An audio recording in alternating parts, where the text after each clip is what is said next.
The Cask of Amontillado by Edgar Allan Poe.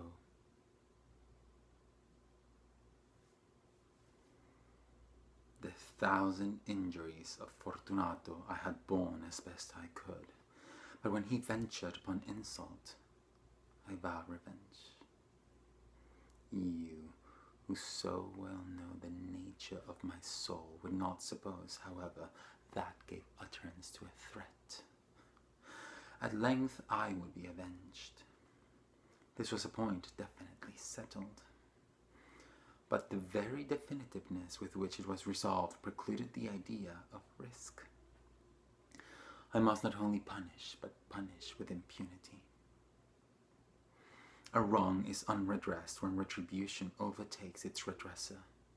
It is equally unredressed when the avenger fails to make himself felt as such to him who has done the wrong.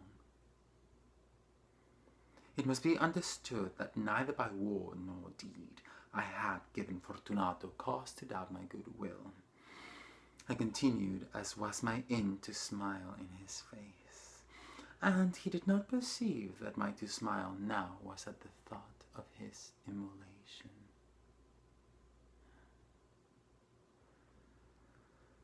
He had a weak point, this Fortunato, although in other regards he was a man to be respected and even feared. He prided himself on his connoisseurship in wine. Few Italians have the true virtuoso spirit. For the most part, their enthusiasm is adopted to suit the time and opportunity, to practice imposture upon the British and Austrian millionaires. In painting and gemmery, Fortunato, like his countrymen, was a quack. But in the matter of old wines he was sincere. In this respect I did not differ from him materially. I was skilful in the Italian vintages myself, and bought largely whenever I could. It was about dusk one evening during the supreme madness of the carnival season that I encountered my friend. He accosted me with excessive warmth, for he had been drinking much. The man wore motley. He had on a tight-fitting party-striped dress, and his head was surmounted by the conical cap and bells. I was so pleased to see him that I thought I should never have done wringing his hand. I said to him, "My dear Fortunato, you are luckily met. How remarkably well you are looking today. But I have received a pipe of what passes for Amontillado, and I have my doubts." "How?" said he. "Amontillado? A pipe? Impossible, and in the middle of the carnival." "I have my doubts," I replied. "And I was silly enough to pay the full Amontillado price without consulting you in the matter. You were not to be found, and I was fearful of losing a bargain." "Amontillado? I have my doubts. Amontillado! And I must satisfy them. Amontillado. As you are engaged, I am on my way to Lucrezi. If anyone has a critical turn, it is he. He will tell me, Lucrezi cannot tell sherry from Amontillado. And yet some fools will have it that his taste is a match for your own. Come, let us go." "Whither?" "To your vaults." "My friend, no. I will not impose upon your good nature. I perceive you have an engagement. Lucrezi, I have no engagement. Come." "My friend, no. It is not the engagement, but the severe cold with which I perceive you are afflicted. The vaults are insufferably damp. They are encrusted with nitre." "Let us go, nevertheless. The cold is merely nothing. Amontillado. You have been imposed upon, and as for Lucrezi, he cannot distinguish sherry from Amontillado.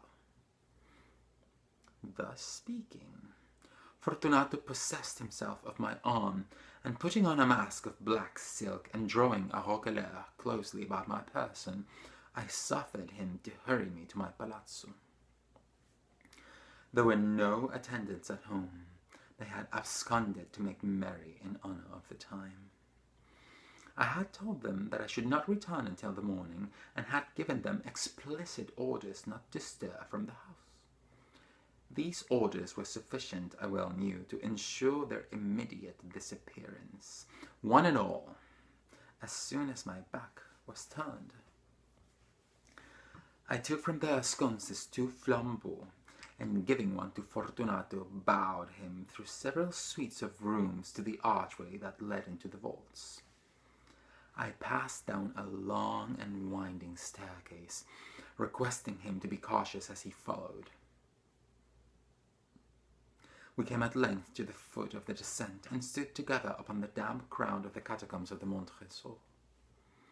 The gait of my friend was unsteady, and the bells upon his cap jingled as he strode. "The pipe," he said. "It is farther on," said I. "But observe the white webwork which gleams from these cavern walls." He turned towards me, and looked into my eyes with 2 filmy orbs that distilled the rheum of intoxication. "Neither?" he asked at length. "Neither," I replied. "How long have you had that cough?"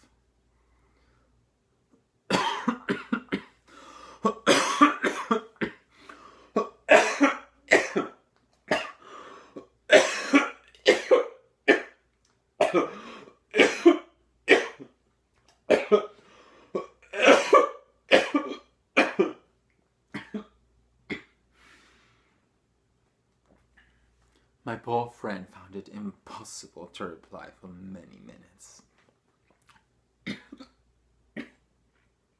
"It is nothing," he said at last. "Come," I said with decision. "We will go back. Your health is precious. You are rich, respected, admired, beloved. You are happy, as once I was. You are a man to be missed. For me it is no matter. We will go back. You will be ill, and I cannot be responsible. Besides, there is Lucrezi." "Enough," he said. "The cough's a mere nothing. It will not kill me. I shall not die of a cough." "True, true," I replied.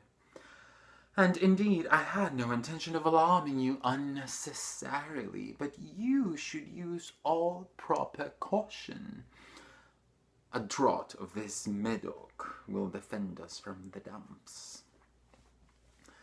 Here I knocked off the neck of a bottle, which I drew from a long row of its fellows that lay upon the mould. "Drink," I said, presenting him the wine. He raised it to his lips with a leer. He paused and nodded to me familiarly, while his bells jingled. "I drink," he said, "to the buried that repose around us." "And I to your long life." He again took my arm, and we proceeded. "These vaults," he said, "are extensive." "The Montresor," I replied, "were a great and numerous family. I forget your arms." A huge human foot d'or in a field azure. The foot crushes a serpent rampant whose fangs are embedded in the heel. "And the motto?" "Nemo me impune lacessit." "Good," he said. The wine sparkled in his eyes, and the bells jingled. My own fancy grew warm with the Medoc. We had passed through long walls of piled skeletons with casks and puncheons intermingling into the inmost recesses of the catacombs. I paused again, and this time I made bold to seize Fortunato by an arm above the elbow. "The nitre," I said. "See, it increases. It hangs like moss upon the vaults. We are below the river's bed. The drops of moisture trickle among the bones.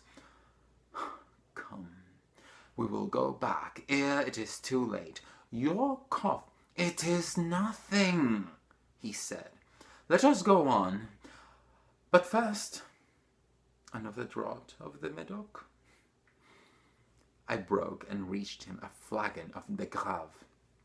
He emptied it at a breath. His eyes flashed with a fierce light.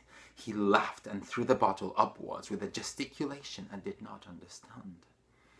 I looked at him in surprise. He repeated the movement, a grotesque one.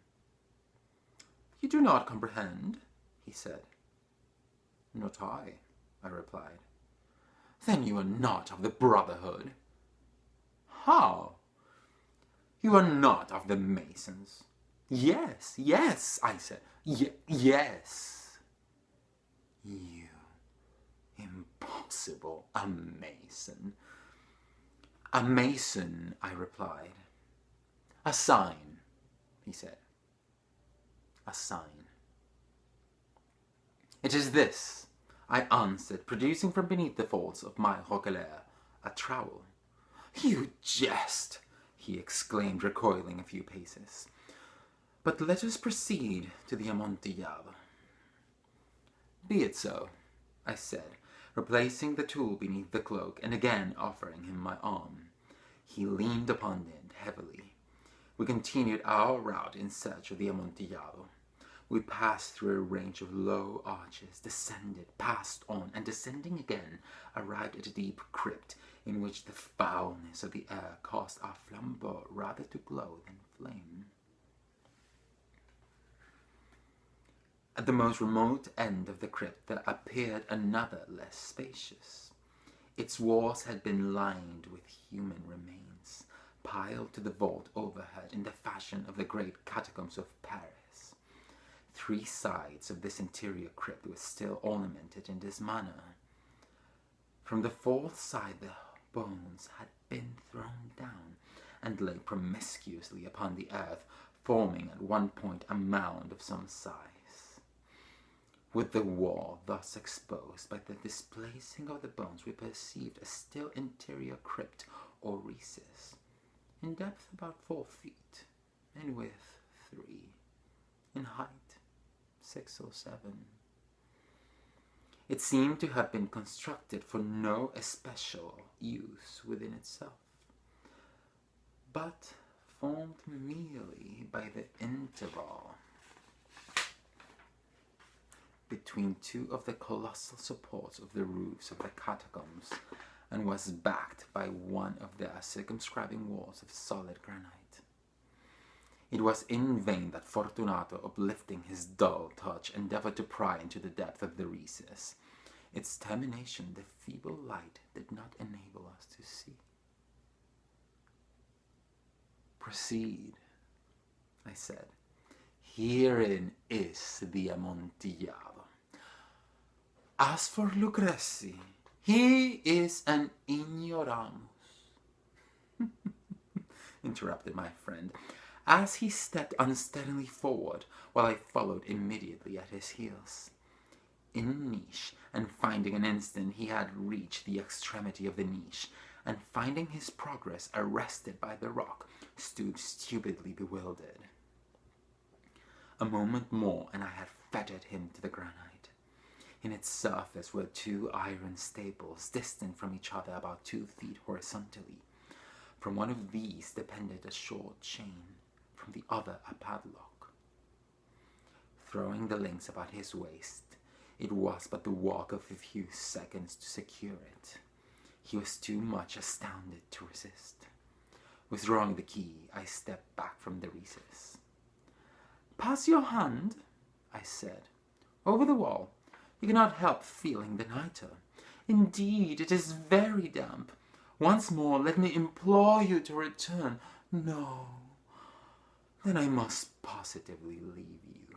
But I must first render you all the little attentions in my power. The Amontillado! Ejaculated my friend, not yet recovered from his astonishment. True, I replied, the Amontillado. As I said these words, I busied myself among the pile of bones of which I have before spoken. Throwing them aside, I soon uncovered a quantity of building stone and mortar.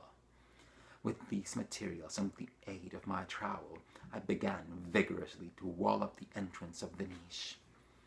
I had scarcely laid the first tier of the masonry when I discovered that the intoxication of Fortunato had in a great measure worn off. The earliest indication I had of this was a low moaning cry from the depth of the recess. It was not the cry of a drunken man. There was then a long and obstinate silence.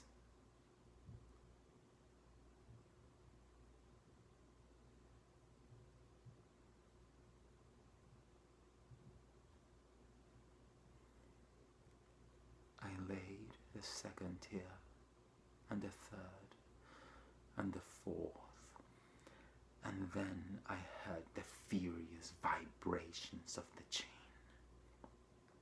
The noise lasted for several minutes, during which that I might hearken to it with the more satisfaction. I ceased my labours, and sat down upon the bones. When at last the clanking subsided, I resumed the trowel, and finished without interruption the fifth, the sixth, and the seventh tier.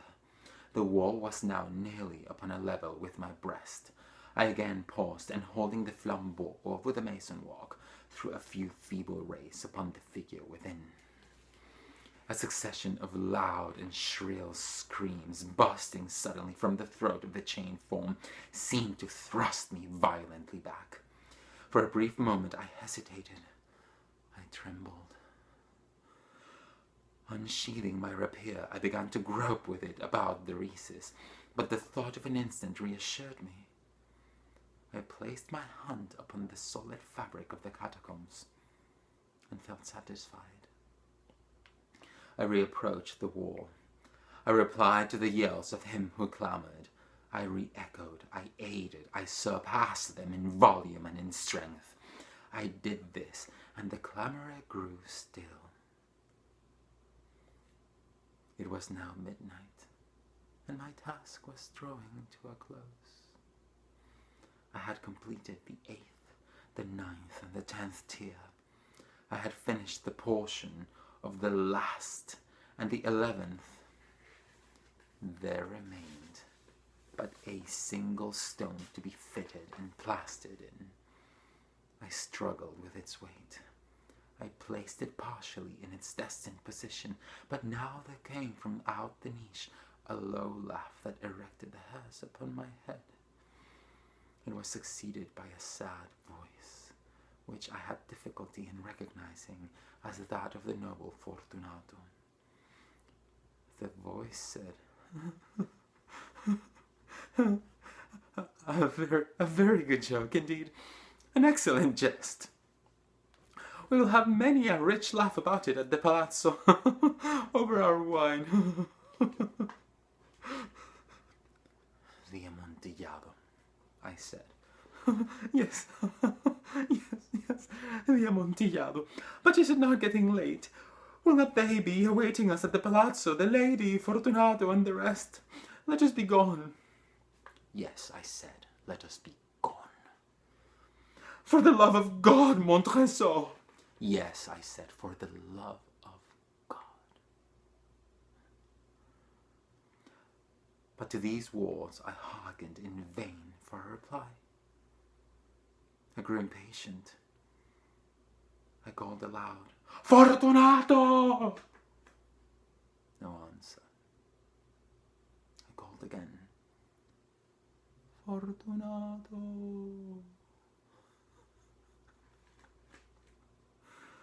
No answer still. I thrust a torch through the remaining aperture and let it fall within. There came forth in return only a jingling of the bells. My heart grew sick. It was the dampness of the catacombs that made it so. I hastened to make an end of my labor. I forced the last stone into its position. I plastered it up. Against the new masonry, I re-erected the old rampart of bones. For the half of a century, no mortal has disturbed them. In pace requiescat.